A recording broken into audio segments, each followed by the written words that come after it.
both got head coach Pat Noonan ahead of this weekend's match with Chicago. Yeah, first off, before we take a few questions, our thoughts are with, the family, the loved ones of Aaron in a very difficult time. He was a part of the FCC community, and we mourn like everybody else. This is a tough time for a lot of people, so our thoughts are with them. Tough to follow up on that, but just kind of looking at a couple things that I was thinking of after the game Saturday. With Dado's performance, like I know it's a small sample size, but does what you saw in that game from him change your perspective on maybe needs going forward or how you can utilize him? Typically, one game doesn't, change too much. It's progress, like I said. After the game, I was pleased with and for Dado that he found the goal.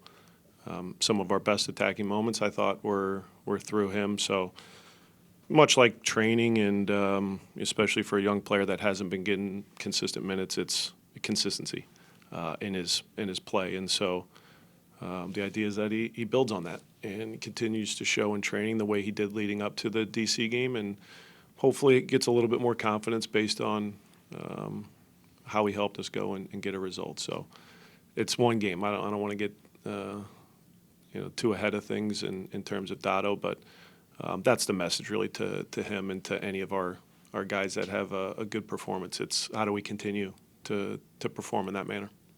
And then you guys are 32-8 and 1-0 games, I think it was, since the start of 2023. Why do you think you guys have been so successful in those types of games? Good question. I think we have a group like you saw in the game that can adapt when, the game's not playing out like we'd like to, or like we would like it to. And, we're not strong enough with the ball in the second half, and we're having to defend for long stretches. We're having to defend crosses, the second phase of those crossing moments where our clearances weren't great, and they have a strong desire to defend the box and protect the lead. And so that's a mentality. If we don't have that over the last couple of years, however long, that stretches, then I don't think that, we win as many one-goal games as we have. So a good mentality as a starting point, but then the ability to adapt to how the game's playing out, and knowing that if we're not having success with the ball and we're not able to create chances consistently and put teams under pressure, you have to understand how to defend in those moments. And the idea is that we don't suffer that long, and we're not that poor with the ball, so we can continue to create and find another goal. But certainly pleased with the approach when the game's not going our way. For Nick to go 90 minutes and then turn in that performance over the weekend, just the momentum he's building here, how impressed have you been with that? Very impressed. It's been a long road back for Nick. I've said that on a few occasions, and we had to be very careful about how we progressed his minutes and just kind of managing him. And that hasn't really changed. Even in the DC game, you're watching him to see how is he getting through this, and do we need to make a change if fatigue's setting in a way where he can't be effective the way you saw. And I thought he managed the game in a really strong way. It was a physical matchup for him, which we knew going into it, but even in moments outside of the physical duels, I think he was in control of his communication, his decisions, his overall play. And so I'm very pleased for him, and it just adds more competition along our back line as we start to get healthy. If we could go back to Aaron just for one, the joy you watched play out when he showed up here, just that electrifying start, instantly a fan favorite. How much will you keep that with you when you think about him going forward? Yeah, I'll try to think about the good moments. I know it wasn't perfect, and that's been documented, but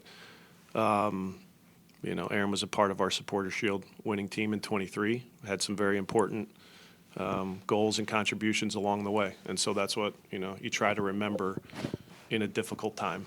And so,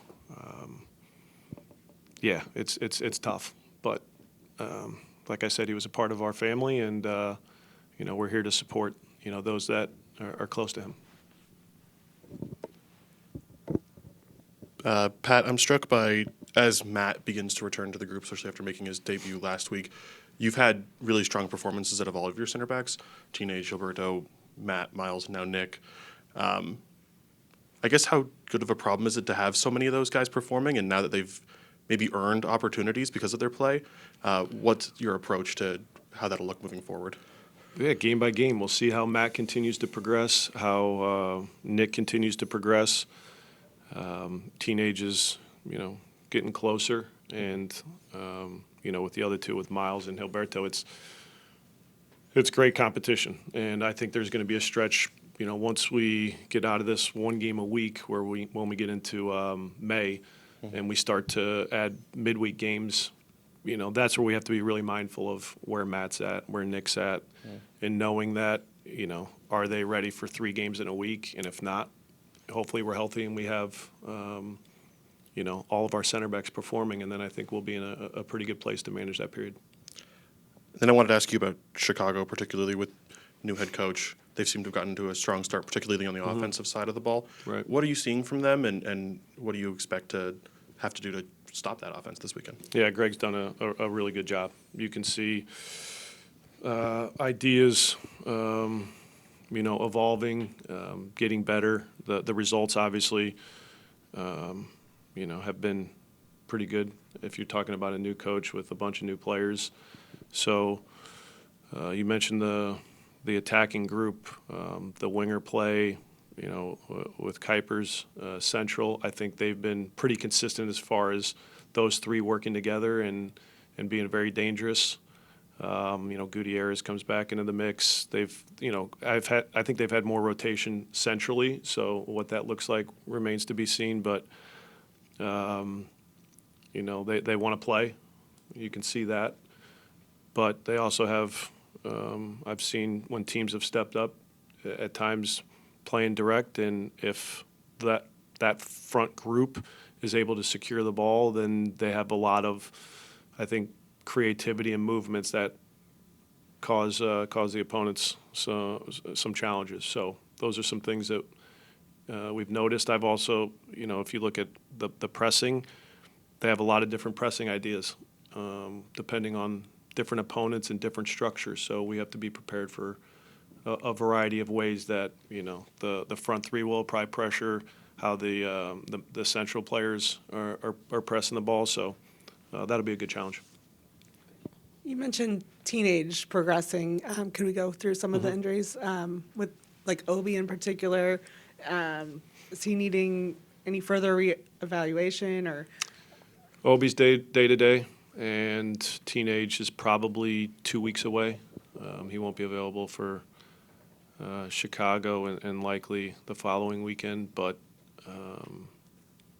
hopefully that I'm wrong in that assessment. He's back sooner than later, but he's the only one, along with Alec, that's a little bit longer right now. I think Obi hopefully, is just getting through discomfort from a knock the same time, or around the same time he had the hamstring.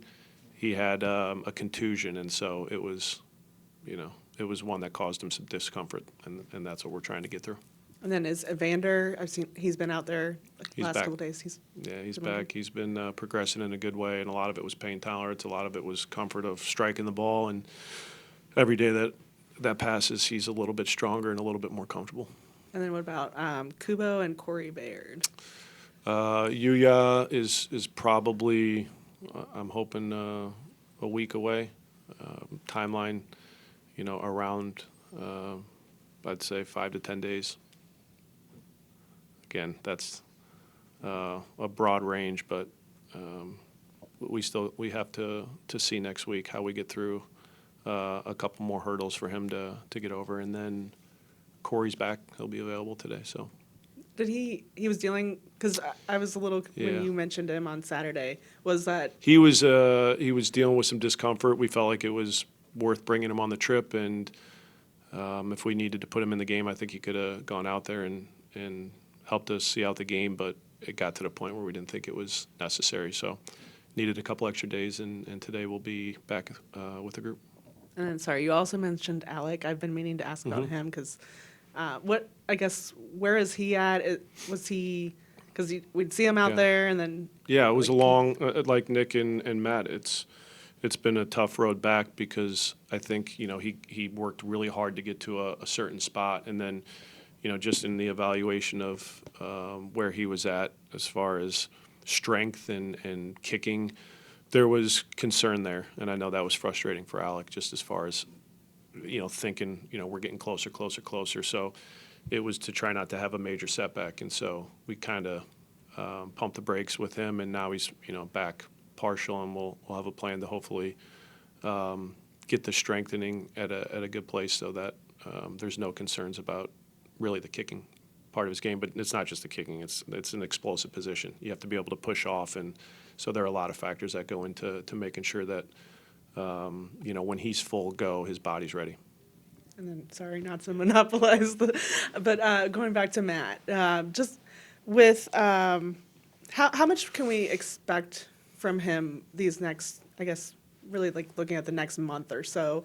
Are you expecting him to be able to step right in and kind of show us that MLS Defender of the Year player that he was, or is it gonna take some time? Like, where do you see him? Anytime you're coming off of 9 months without playing, it takes time. So he's not going to be 90 minutes fit because he came on for 10 minutes at the end of DC. So we just have to be smart with how we progress his minutes. But I'm very comfortable throwing him out there and knowing that he can manage at least 45 at this point. So it's just a matter of when the right time is. So we'll just kind of go week to week with that.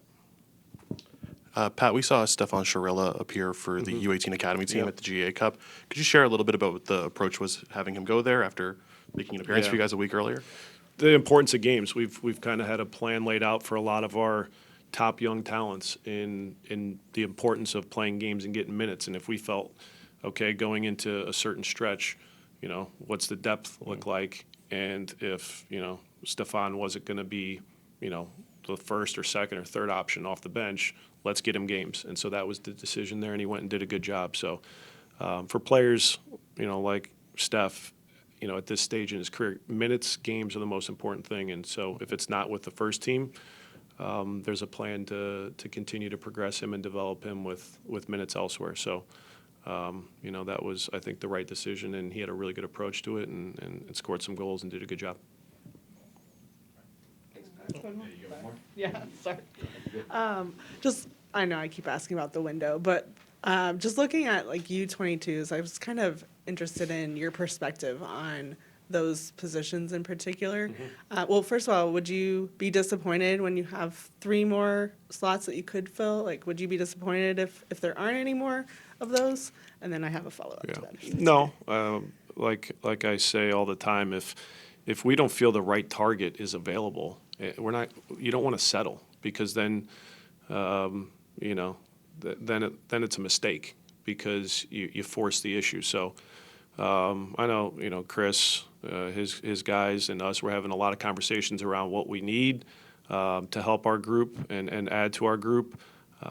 But, when we look at targets, if we don't feel this is the right option or the right time, we're just not going to do it. And so we're very comfortable with the group we have. I know we're, getting healthier here, but when the time's right, we'll add pieces. But those conversations have been going on for quite some time, and hopefully we can add to the group before the window closes. And if not, we'll move forward until the next one. The other part of that was just, how do you balance like wanting to develop those types of players that theoretically come in and they have talent and could be, Yeah. top contributors going forward, but also like balancing that need to have a proven guy that can do it to win games right away? Yeah, it's part of a young player's development is in transition. Look at Gilberto when he comes in.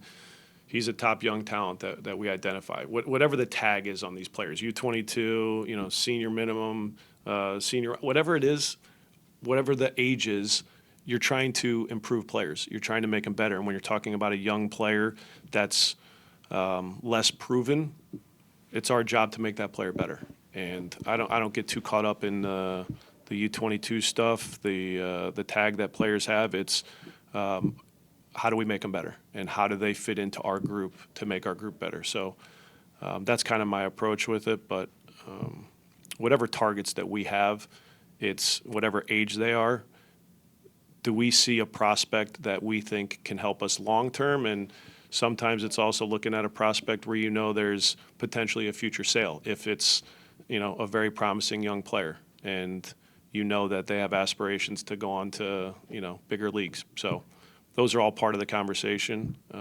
But if we bring in a young player, it's to make him better and help our team. Kind of a follow-up to that. Given how injury and international duty has played into how the start of the season, you haven't really had a full look at the team at its full strength. Do you feel like as the window comes to a close, you've been able to evaluate the team and kind of know what you need to add?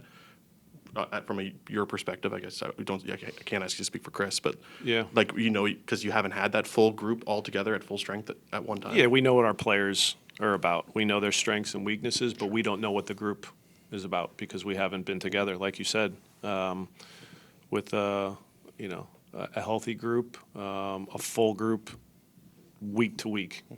We haven't had it for 1 week. So once we can get a stretch where if you're looking at 2, 3, 4 weeks, we'll know what our full group is about. But you said it. We haven't seen what that looks like. So hopefully we get there soon.